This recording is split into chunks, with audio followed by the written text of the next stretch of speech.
Hello everyone, welcome again. Thank you so much watching my video. इस video के माध्यम से आज मैं डिस्कशन करने वाली हूँ कैल्शियम के बारे में, यानी कि बॉडी में कैल्शियम की जो कमियां होती हैं उसको दूर कैसे की जाए।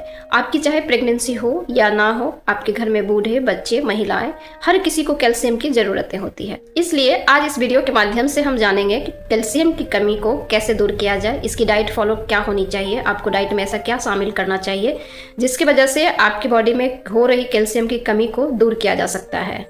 सबसे पहले हम जानने की कोशिश करते हैं कि हमारी बॉडी में पूरे दिन में यानी कि 24 घंटे में कितनी कैल्शियम की ज़रूरत होती है।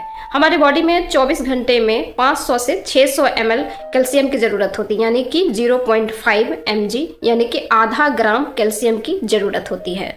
अगर हमारे बॉडी में कैल्शियम की कमी होती है तो हड्डियाँ कमज़ोर होती है, जो हड्डी की जोड़ होते हैं वो कमज़ोर होते हैं, और जब हड्डियाँ कमज़ोर होते हैं तो फ्रैक्चर होने के चांसेस बहुत ज़्यादा होता है, बॉडी एक होने के चांसेस बहुत ज़्यादा होता है। इसलिए कैल्शियम की कमी को दूर करने के लिए आपको अपने डाइट में कुछ ना कुछ डाइट ऐसा प्लान बनाना चाहिए जिससे कि आपकी कैल्शियम आपके बॉडी में कमी ना हो। कैल्शियम हमारी बॉडी में होना सबसे अहम रोल है, क्योंकि हार्ट का जो कॉन्ट्रैक्शन होता है वो भी कैल्शियम के वजह से ही होता है। तो कैल्शियम का होना अब आप समझ सकते हैं कि हार्ट के लिए भी ज़रूरी है। भले ही हम जानते हैं कि बोन के लिए ज़रूरी है, लेकिन हार्ट के लिए भी कैल्शियम की ज़रूरत है।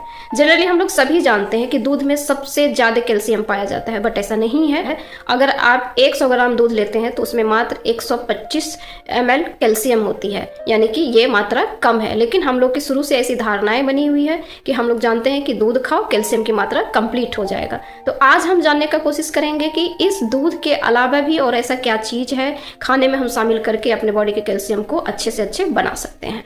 जितने भी हरी पत्तीदार साग सब्जियां आते हैं उसमें सबसे ज़्यादा कैल्शियम पाया जाता है, यानी कि दूध से भी ज़्यादा पाया जाता है। जैसे कि हम सरसों के साग के बारे में बात करते हैं, अगर 100 ग्राम सरसों का साग है तो उसमें 3000 ml कैल्शियम पाया जाता है। और एक चौलाई की साग आती है जिसमें 800 ml कैल्शियम पाया जाता है। तो आप देख रहे हैं ना कि हरी पत्तीदार सब्जियों में कितना ज़्यादा कैल्शियम है। इसके अलावा मेथी के दाने, कमल ककड़ी, रागी, खोया मिल्क, कुर्थी का दाल, सोयाबीन, बीन्स, रागी, मोठ और अंजीर, इन सभी में 200 से 300 ml तक कैल्शियम मिलता है। और हम जानने की कोशिश करते हैं उड़द की दाल, बथुआ का साग, मूंग दाल, इन सभी में 400 ml कैल्शियम मिलता है। जबकि अगर 100 ग्राम हम मिल्क लेते हैं तो उसमें 120 से 125 ml ही कैल्शियम मिलती है। लेकिन हमारी शुरू से ऐसी धारणाएं बनी हुई है कि मिल्क में सबसे ज़्यादा कैल्शियम मिलती है, बट ऐसा नहीं है। इसलिए आपके लाइफ का कोई भी एज ग्रुप हो या आपकी प्रेगनेंसी हो या नहीं हो, आपको हरी पत्तीदार सब्जियां और दालें और दूध बिल्कुल खाना चाहिए। सिर्फ दूध खा के हम कैल्शियम की कमी को दूर नहीं कर सकते हैं, तो आप अपने डाइट में दाल, हरी पत्तीदार सब्जियां, दूध शामिल जरूर करें। जब हमारे बॉडी में कैल्शियम की कमी होने लगती है तो नेचुरली डिमिनरलाइजेशन होते रहता है, यानी कि इसका मतलब है कि हमारे बॉडी के जो हड्डी होते हैं उसमें उससे कैल्शियम बाहर निकलने लगती है और हमारे हड्डियां कमज़ोर होने लगती है, जिससे आपको बॉडी एक, बोन में पेन, जॉइंट्स पेन, या फिर आपकी हड्डियां इतनी कमज़ोर हो जाती है कि थोड़ा भी गिरने पड़ने पर आपको फ्रैक्चर होने की संभावनाएं बढ़ जाती है। कैल्शियम की कमी को दूर करने के लिए आपके डॉक्टर बहुत सारे मेडिसिन भी लिखते हैं और आप खाते भी हैं। जब भी आप कैल्शियम की मेडिसिन खाएं तो आप विटामिन D3 की मेडिसिन ज़रूर खाएं, ताकि वो कैल्शियम की एब्जॉर्प्शन बहुत अच्छी होती है और आपके बॉडी में उसका बहुत अच्छा फ़ायदा होता है। लेकिन कैल्शियम को आप नेचुरल रूप से भी आप ले सकते हैं, जैसे कि आप हरी पत्तीदार सब्जियां, दालें, और विटामिन D के लिए आप सुबह मॉर्निंग वाली जो धूप होती है हल्की हल्की, उसमें 10 से 15 मिनट आप जरूर बैठें।